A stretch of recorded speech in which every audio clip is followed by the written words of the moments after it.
Hello everyone, welcome to today's lecture.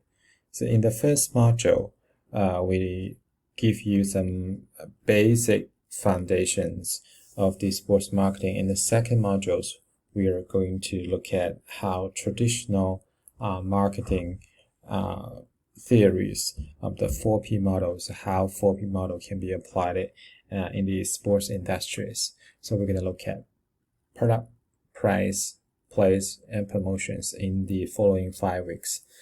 Today, we're gonna talk about sports product.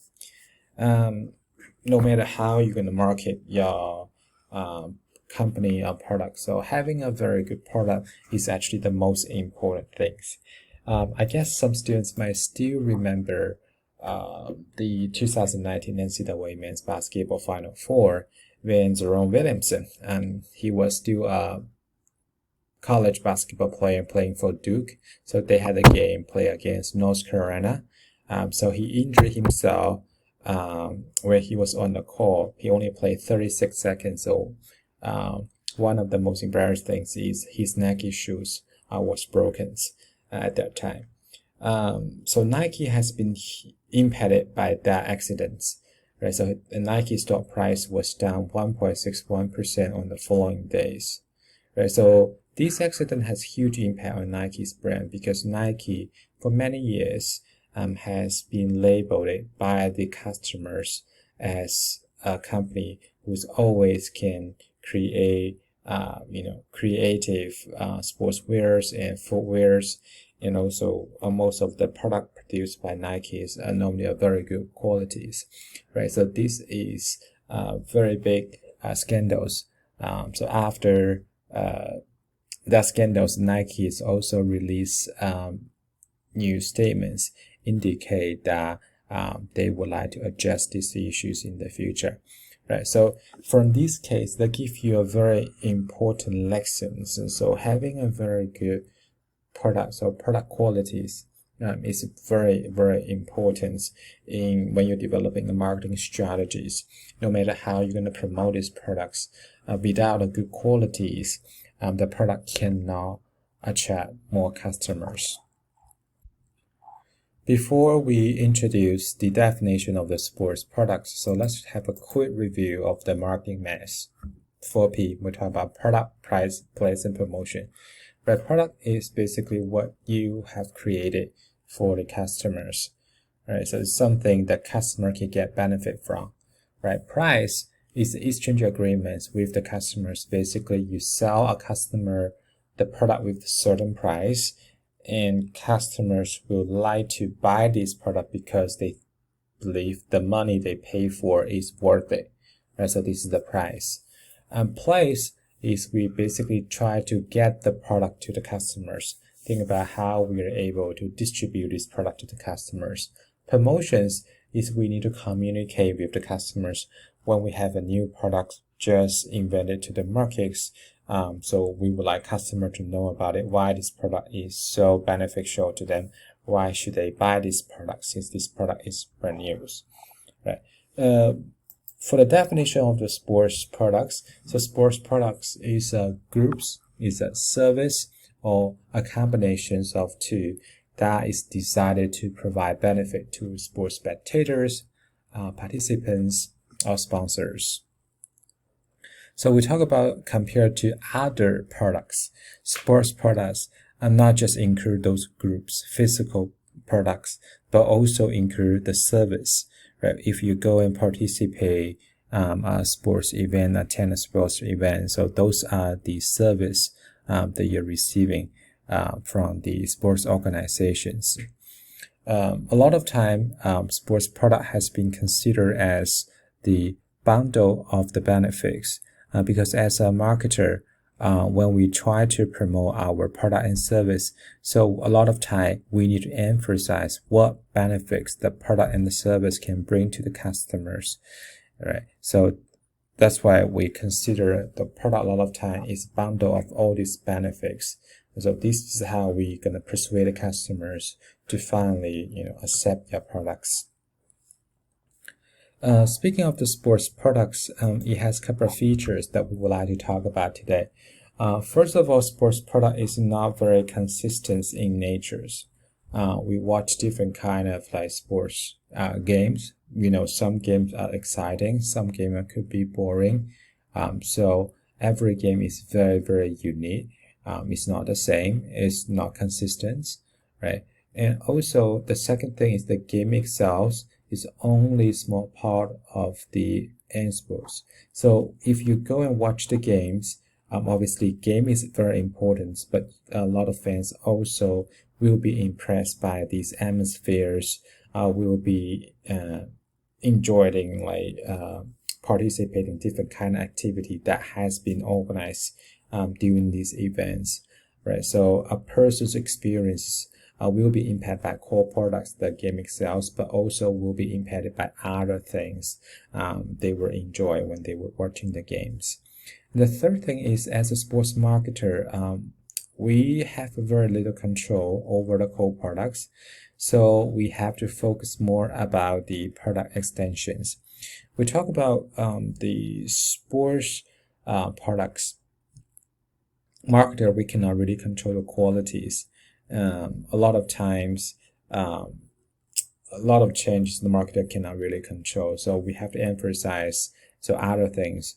So give you an example, some people may remember Cristiano Ronaldo. So he was playing for Real Madrid for many years. So at the end of the 2018 World Cups, so he decided to join Juventus.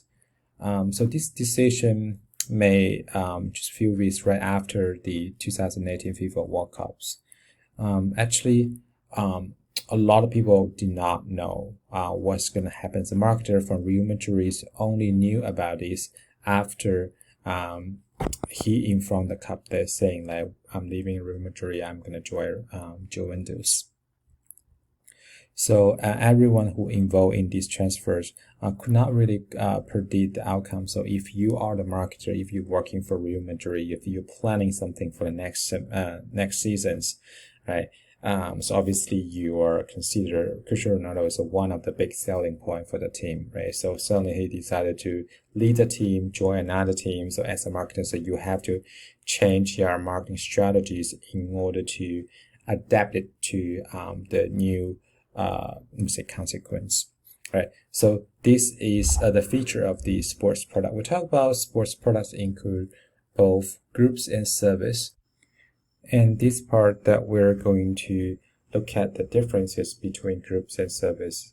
So the differences between groups and service has been shown in these four areas. First of all is the tangibility. Second one is the standardizations, and also their difference in perishabilities and separabilities.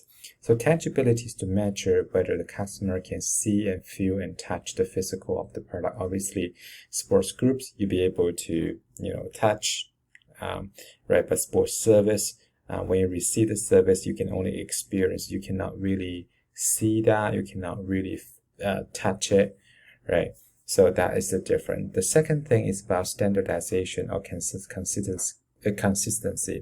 So consistency is to measure whether customer could receive the same levels of the service over again. Obviously, the sports products, obviously they are very consistent, right? If you go to buy 10 basketball from one brand, all the basketball, the quality will be more or less the same, right? But if you go to 10 NFL games, you will get a very different experience because you'll be meeting with different people. You will be working with the different volunteers, different staff. You watch different games. So the experience are very different. They're not consistent. So that's a second difference. The third one is perishability. Perishability examining whether we are able to store or inventory the peer groups, thereby service a loss if not consumed. So for the sports groups, obviously if we go to buy sports groups are there all the time, right? Sports service are different. So sports service that easy to be disappear, right? They're perishables. So it's very difficult for you to store that memory. So For instance, you go and watch your game with your friends, you really enjoy those 4 hours, but the game is over, right? A lot of times, so we have to create some product to help people to restore these great experiences and great memories. Sports service is perishable. Sports groups are not. The last one is the separabilities. So for the sports groups, normally the sports group need to be being produced first and then being consumed by the customers. Sports service is different. So we are experiencing service when the service is being provided by the events. So sports service is not really separate them. Sports groups, they normally separate the production and consumption process. So those are the difference between sports service and sports groups. There are some key terms about sports product that I want you to know. The first one is about product line, and the second one is about product item, product max, co-product, and product extensions. In the following slides, I'm going to introduce each of the terms in the sports products. So the first one we're going to introduce is about sports product max. Sports product max have three very important terms. The first one is a product item. Product item is talking about a specific product within that particular product line, right? And the second one is called product line. Product line is a group of the product. They are closely related because they perform the very similar functions. So I'll give you an example. Look at the pictures here. Coca-Cola, right? Coca-Cola does produce different types of soft drink. So you have Coke, you have Diet Coke, you have Zero Coke, you have Vanilla Cokes, you have Sprite, you have Fanta. So those are all soft drinks. So those we consider them as a product line, right? Those products, they're all soft drinks, so they're product line. So each of these products, we call them product items, right? So for the Coca-Cola, they're not just produce soft drink, right? They also produce other products, right? For instance, look at these tables here. So they would produce bottled waters, they produce energy drinks, sports drinks, produce teas and coffee, produce vending machines, produce fruit-based drinks, and also other core brand products. So they say they sell more than 3,500 beverages in the world. So each of the product line combined together, we consider them as a product max. So product max is including all the different product line. So I don't know whether any of you have been to the headquarters of the Coca-Cola at Atlanta. So it actually has a museum there. The museum that you only need to pay, I think, $15. I forgot it. The last time I went there was like 2015. It's a long time ago. So you can buy the tickets and you can go and visit the museum. So the museum was actually pretty cool. You'll be able to learn the history of the company, obviously. You can look at how Coca-Cola has been associated with sports. That is a really fascinating 4D movie that you can watch. The most interesting part is at the end of the trip, you'll be able to try more than 100 soft drinks that Coca-Cola has been selling to all around the world. So you can look and say, hey, these drinks only provided in the Mexico market. You can try that, and there's more than 100 soft drinks that you can try. It's actually very, very cool experience.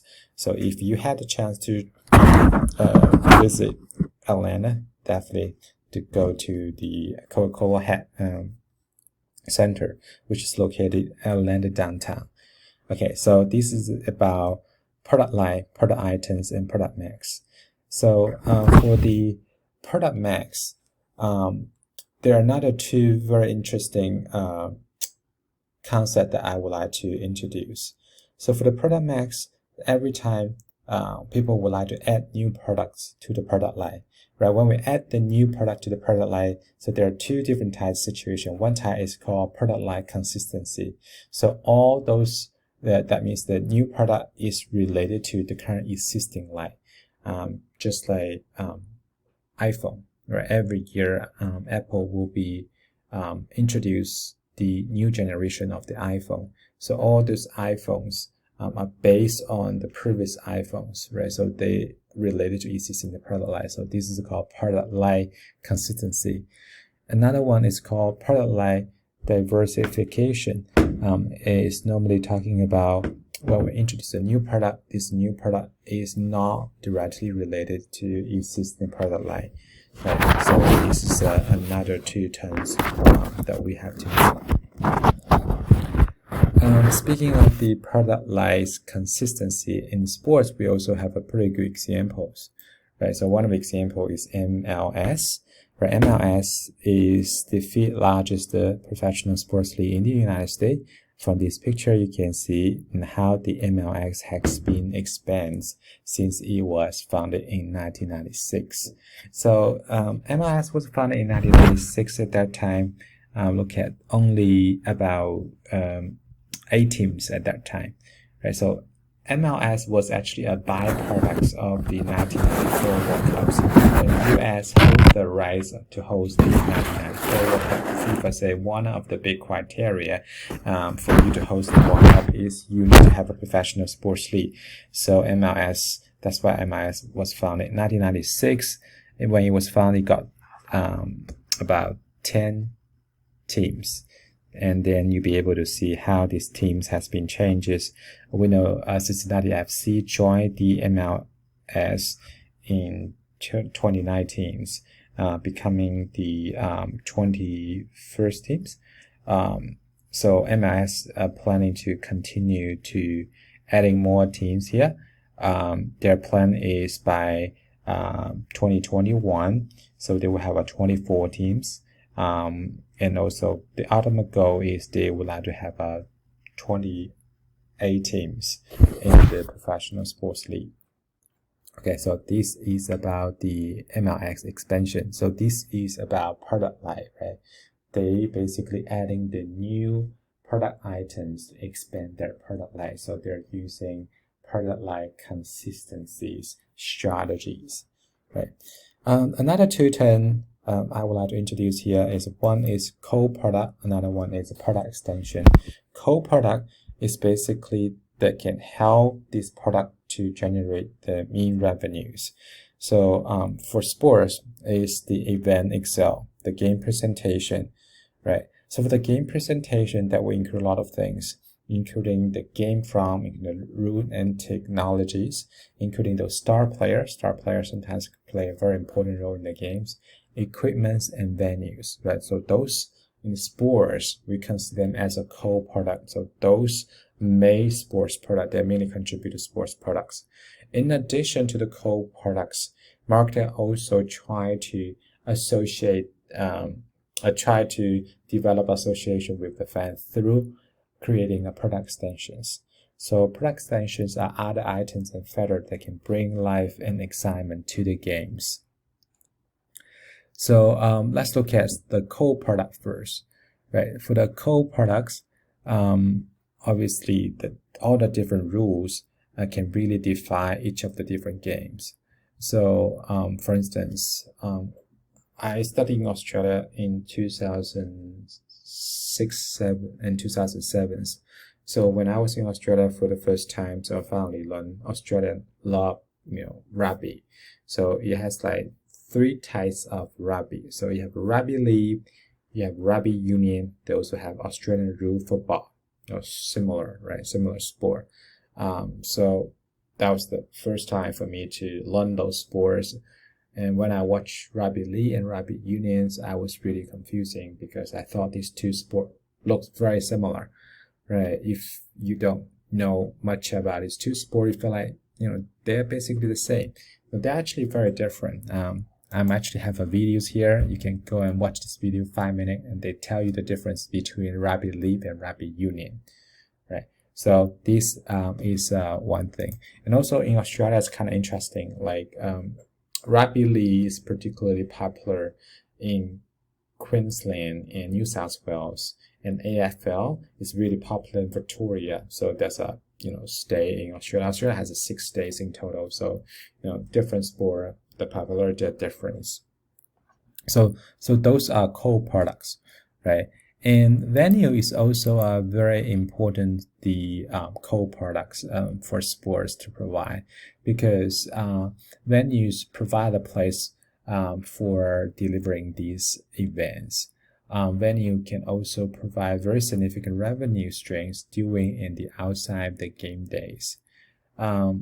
Speaking of the importance of the venues, so that is a very interesting theory. It's called honeymoon effect. To talk about professional baseball teams, they would like to have a new stadium. So every time when they do baseball stadiums, new baseball stadium can really help the increase of the attendance.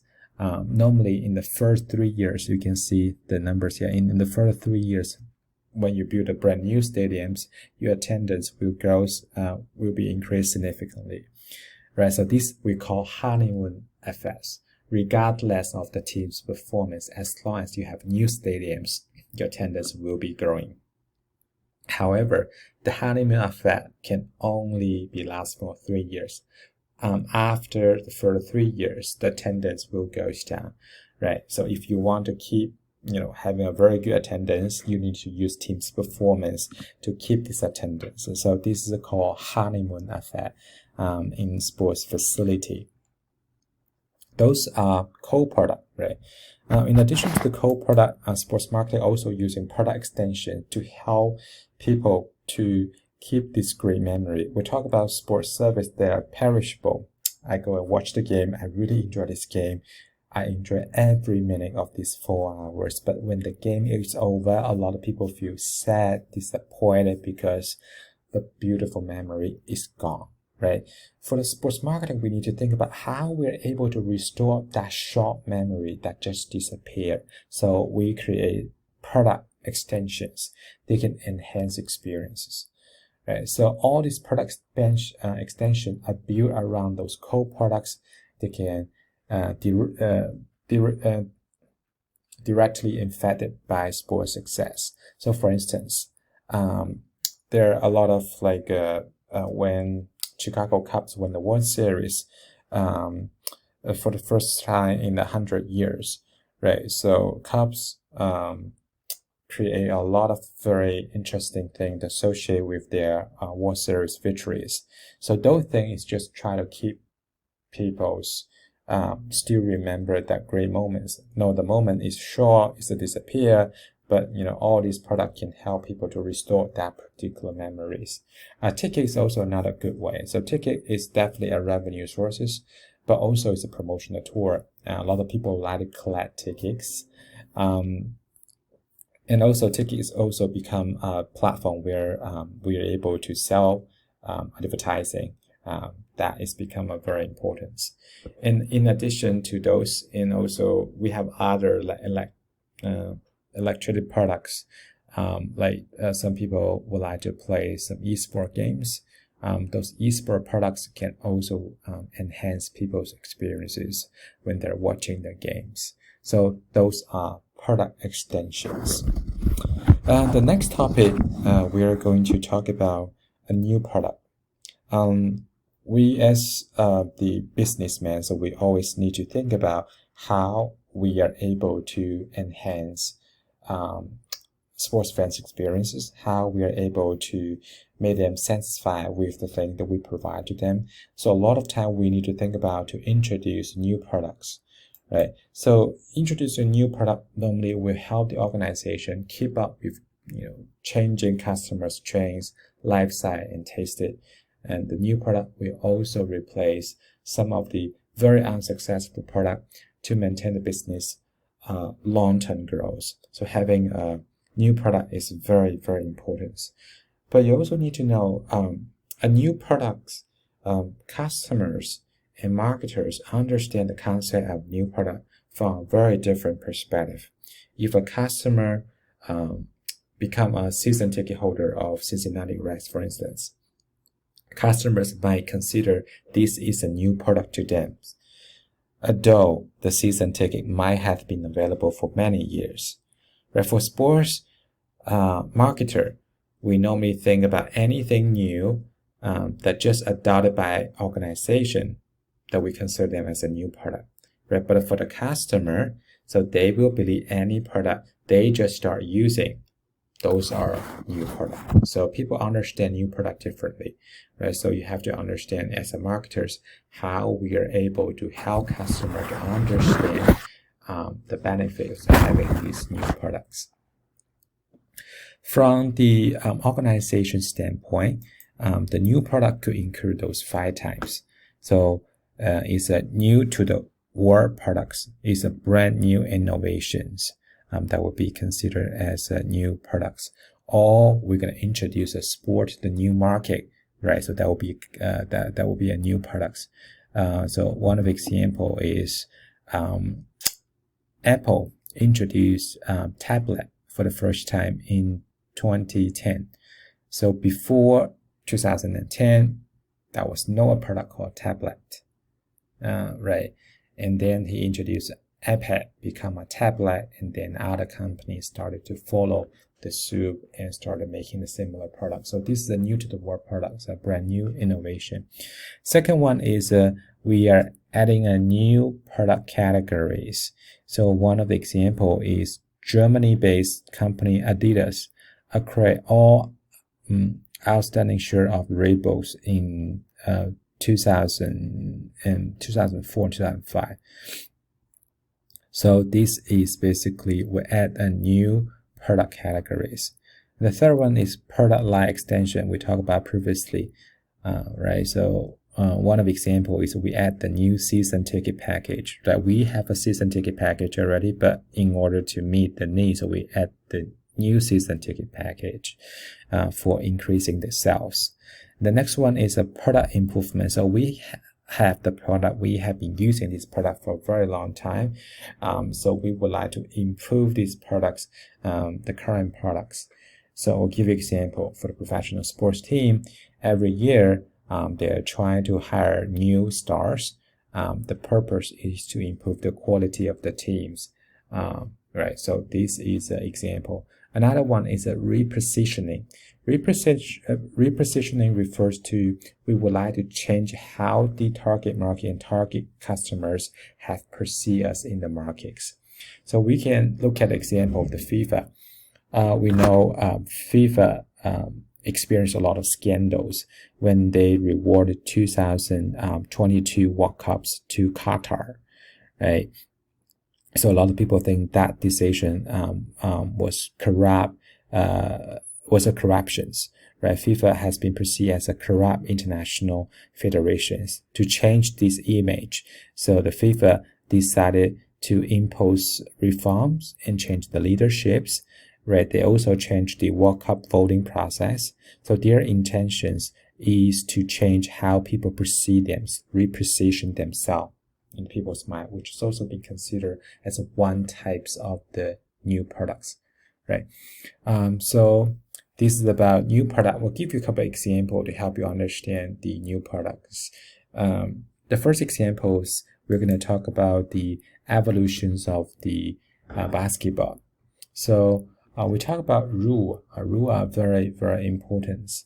If you look at the evolution of the basketball from 1891, when the basketball was invented, until today, it's 130 years.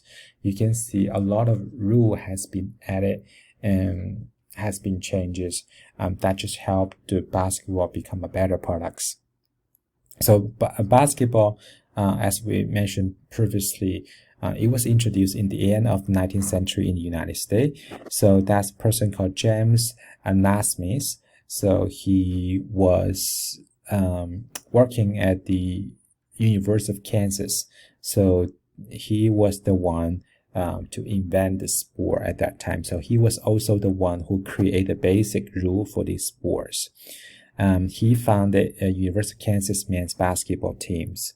So from the picture here, first picture, you can see what the basketball looks like when it was invented 130 years ago.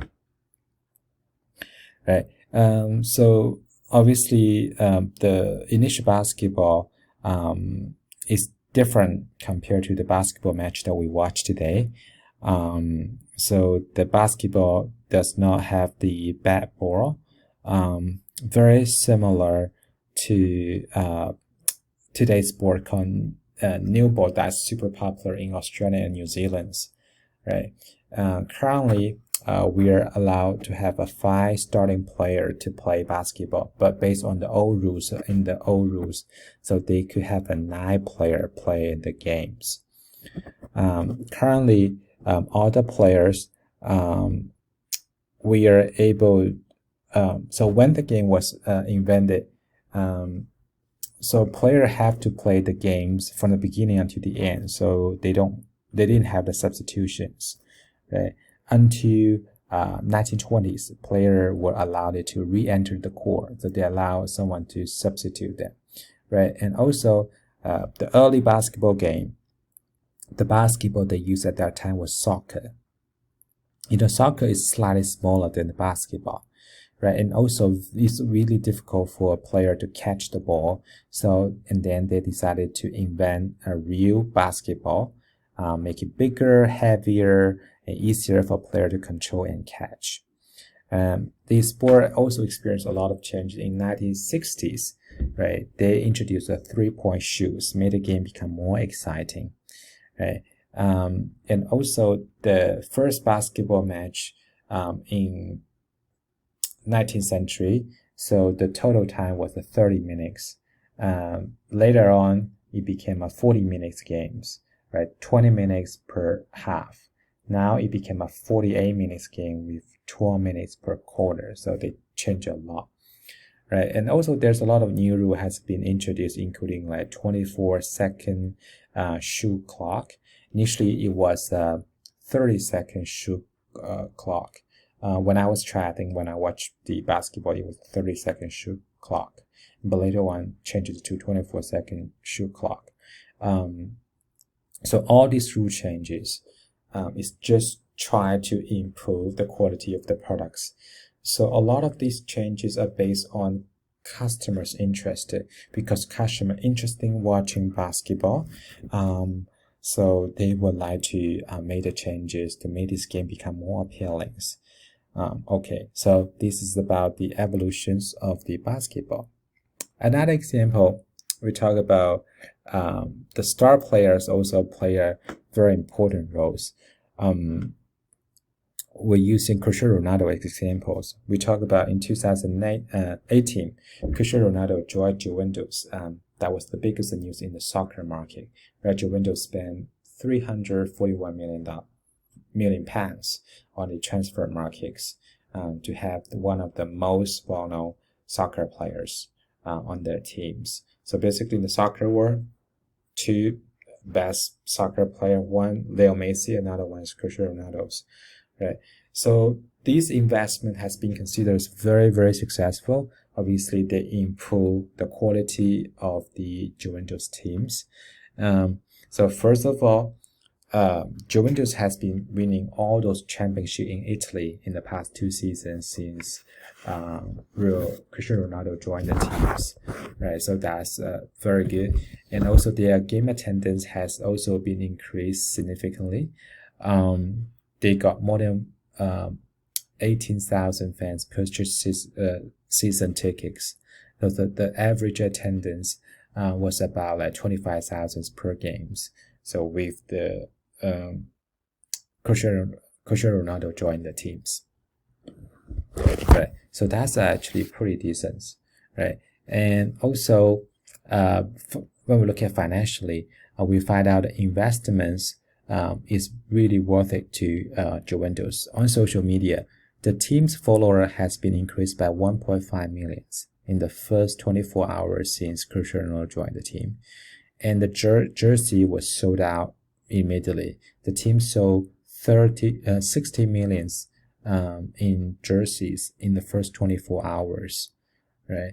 And they also helped the team make the headline of newspaper every single days, right? So also enhance the Series A, the brand values. So this is the impact of the Cristiano Ronaldo when they join the new teams. Having made the product better, obviously we could get a lot of benefits. Another example is the LeBron James. So we know he moved to Los Angeles in 2019. So they also have huge impacts to the Lakers. When he joined the Lakers, right, the ticket price went up significantly. Lakers sold double amounts of the merchandise compared to the previous seasons before LeBron James joined the teams. The viewership is much higher. That is the impact of the superstar to the team. So we talk about new product. When we made the team better, obviously we can enjoy a lot of benefit, not just from having a better teams or having a better result, but also we can benefit financially, right? So those are the examples of having a big star in the team. How can we make the product better? So this is how a sports marketer look at a new products. How about customers, right? Customers look at a new product from a very different perspective, right? Customers' perspective, the new products include these three types. First one is a continuous innovations. So minor changes of the products. So the example is like if we adding the extension team to the sports league, right? So customer realize, okay, this is a new product, right? Just like Cincinnati joined the MLS in 2019, people realize that's the new change, right? And the second type, the new product from the customer's perspective, is dynamic continuous innovation. So those new products that represent changes and improvements, but not strictly changes buying and usage patterns. The third type of new product from the customer's perspective is discontinuous innovation. So those new and original products, they require minor learnings from the customer and new conceptions. So I'll give you an example. A lot of people watch sport through ESPN. In the past, people watching ESPN on TV. With the advancements of technology, we'll be able to watch ESPN online. So a lot of people be able to watch the live games from ESPN's apps, different applications, right? So instead of just watching games from TV, be able to watch the game from an app. So basically, you can watch sport anywhere you like right now, right? As long as you have stable internet. So this is like a new product from a customer's perspective. The last topic we are going to talk about in the sports product is new product life cycles. So all products, they will have to experience these four stages in the life cycles. So that include introduction stages, growth stages, maturity stages, and decline stages. So now I'm going to introduce each of the stages one by one to help you to understand how products will be changes. So first of all is the introduction stages. So for the introduction stages, that occur when a sports product is put on the market for the first time. During this time, it's really likely no one knows this product existed. The sports marketing must promote it aggressively to make customers aware of these products. Sales normally sometimes zero. Profit could be negative. So at these stages, sports organizations have invested in manufacturing and promoting this product, but not began to receive profit from the sales. The sales went from many stages, including the idea generation, research and development, test marketings.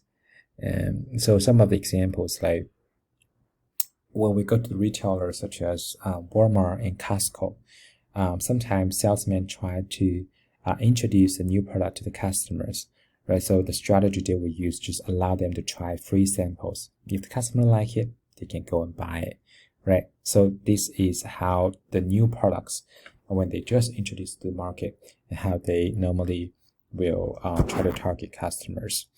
We'll use a sports example. We talk about FC Cincinnati joined MLS in 2019 as a new MIS teams. So FC Cincinnati introduced new single game season tickets and also mini plan package to fans, right? They also use a lot of different promotional strategy, including like developing themes for each of the home game schedule, and also they have the post-game fireworks, right? And the team also try to buy some new talents and the player to the teams, and also they hire a global branding company to help the team to develop a new image. So when you just started, there's a lot of investment that you have to think about how you be able to let more people to know about it. And unfortunately, at these stages, a lot of new products might fail due to the wrong promotional strategy and intensive competitions. Right. So this is about introductions stages. Another example is AFL, which is Australian Rule Football. So they was trying to introduce in the United States. I think some students play, maybe watch it when you're in the high school, right? So this is a brand new sport, rule are different. In the US, we have American football already. So a lot of customers would think, why should we watch another football? Since we have American football already, right? So it's very difficult for the AFL try to promote themselves to the brand new market, and because first of all they have to educate people about what the sport is about and what is the rule is about, right? It's kind of interesting about AFL is that during the COVID-19, majority of the professional sports league have to stop, and AFL was one of the few league that was still playing like during the COVID-19. So US customers are able to watch AFL games on TV because there's no other live sports available on ESPN. So ESPN live some AFL games can really help the game to promote a little bit, introduce this game to the broader audiences in the US. Okay, so this is about introduction stages. And the second stage is called growth stages. Growth stage is talking about the new product started to be accepted by the customer, and the product began to develop and sell. It entered to the next stages in the product life cycle. In these stages, sales and profit rapidly and steadily increase. However, the company still in danger because they start competing against the similar products in the markets. The strategy normally will be utilized at this time is they're using aggressive promotions. They will make some adjustment in the cost. Maybe they would try to give some discount or promotion to the customers in order to sell more products. Right? So they're using a unique pricing strategies and promotional strategies in order to sell products, make these products become more popular. So one of the example, a sport that in the growth stage in the United States is lacrosse, right? You find out more and more people started to play lacrosse, getting popular in high school, getting popular in the university levels. So you look at the participation of lacrosse in the Division 1 school has been increased by 35% in these years, right? And in high school level, the participation has also been increased significantly, has been increased in the last 10 years, been increased by 218%, right? A lot of sports participation has been declined, but lacrosse has been increased. So lacrosse is definitely sports on the growth, right? So this is the second stage called growth stages. And the third stage is called maturity stages. So maturity stage is talking about when the product has already found a steady place in the marketplace, and the product successfully meet the needs of the customers, and promotion play a very important role for differentiate this product from other main competitors. Using the example of all those professional sports leagues in the United States, so they are in the very mature stages, right? MFL, for instance, it has been going for many years, right? Nearly 100 years, right? So other sports like professional baseball leagues has also been existing for more than 100 years, a very long period of time.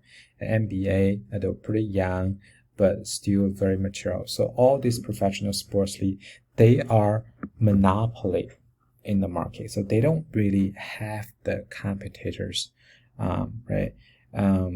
Sometimes, obviously, it's professional sports league. They always have some challenges, but those challenges never existing for a very long period of time, right? So they are dominant in the market. They are in maturity stages. So a lot of times, they are the dominant product in the market, or they are monopoly in the market. So the price sometimes could be very high because you only have one options. You don't have another options. The price could be very high when the product is in the mature stages.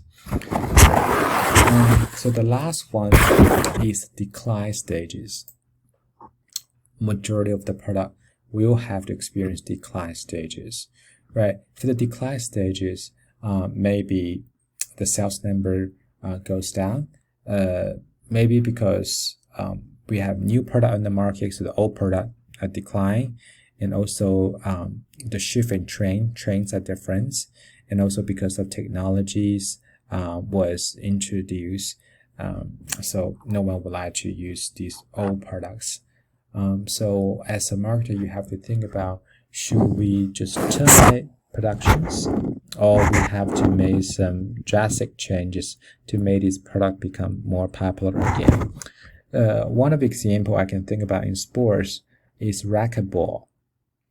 Racquetball is very similar to scratch. Some people, if you watch scratch in the UK, it's called scratch. In the US, we call it racquetball. It was really popular in the US in the 1960s and 1970s. So many of the recreation centers, they were constructed a lot of racquetball core during that time, even including us. However, it has been declined dramatically in the past few years, particularly among the younger generations. The younger generation, they don't really like playing racquetball because there are so many sports they can play right now. So currently, they say they were about 15.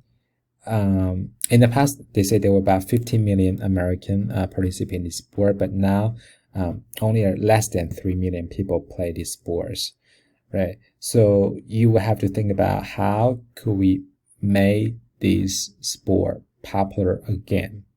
So is there any other thing that we could do, make this sport become more fashions, target younger generation? So this is about new product life stages. The last stage is called decline stages. So we have 4 stages, starting from introductions to growth, maturities, and then decline. In addition to this product life cycle, we also have some other product life cycles that we can look at. The first one is called fade. So some of the sport, when they were introduced, the popularity goes up significantly, but they decline immediately, right? So one of the example is XFL, right? XFL has been introduced to the market twice, right? The first time it was lasting for only 2 years. This time they only last for 1 year. It's like, unfortunately, COVID-19 has really killed the dream. For the XFL, when they introduced the market for the second times, so the first few games, they used a lot of new rules this time, right? The first few games, particularly first 2 games, they attract a lot of people to watch. It's kind of curious, like what this sport is, how it did different compared to, MFL. But, the first season did not really finish due to the COVID-19, and the whole professional sports league, I think, is disbanded. So possibly will not be able to return next year. So this is one of the example. Some sport was introduced, attention was high but declined significantly. Another types of the life cycle is some sports, when they were introduced, they were really popular and they become a classical sports, and the popularity has been continued growing. So some of the examples like Green Bay Packers. We talk about Green Bay Packers is one of the only NFL teams that are owned by the public, general public. They're not owned by any of the private organizations. So since they're owned by general public, so they have been receiving a lot of support at Green Bay area in Wisconsin. So their popularity has been pretty steady, right? And also some sports like tennis in the US, right? So they experience, let's say, seasonals. So when we have a superstar, normally popularities of tennis are growing. Like when we have Pete Sampras and Agassi, so popularity of the tennis was very high in the US. But after Pete Sampras retire, Agassi retire, we don't have a very good dominant male players anymore in men's professional tennis. Right? Currently, all these dominant male tennis players are from Europe. So the popularity of the sports has been declined significantly in the last few years. So, but in the future, when we have another dominant tennis player in the US, the sport will be popular again, right? So these are other types of the product life cycle, which is different from the regular product life cycle that we just introduced that include 4 stages. Okay, in today's class, we talk about sports products. So we actually cover a lot of content, give you a lot of new concept. So basically, we talk about 6 different things. First thing, we talk about what makes sports product unique, right? There are 3 things we did talk about previously. It's consistency. It's not very consistent. And also, sports marketer cannot really control the product qualities, right? So those are what makes sports product unique. And also, we talk about the differences between groups and service. Right, we talk about there are 4 main differences between groups and service. Right, we talk about perishability, separabilities. We talk about tangibilities. Right, so those are differences between groups and service. We also introduced the concept about product mass, including product line, product item. So you need to know what that is. And also we talk about core product and product extension, what those are. And we talk about when we introduce the new products, marketers and customers think about it from a very different way. And then we introduce the new product life cycle, including 4 stages: introduction stages, growth stages, maturity stages, and decline stages. Okay, so this is about sports products. All right, that's it for today. If you have any question, shoot me an email, let me know. So let's see you again next time.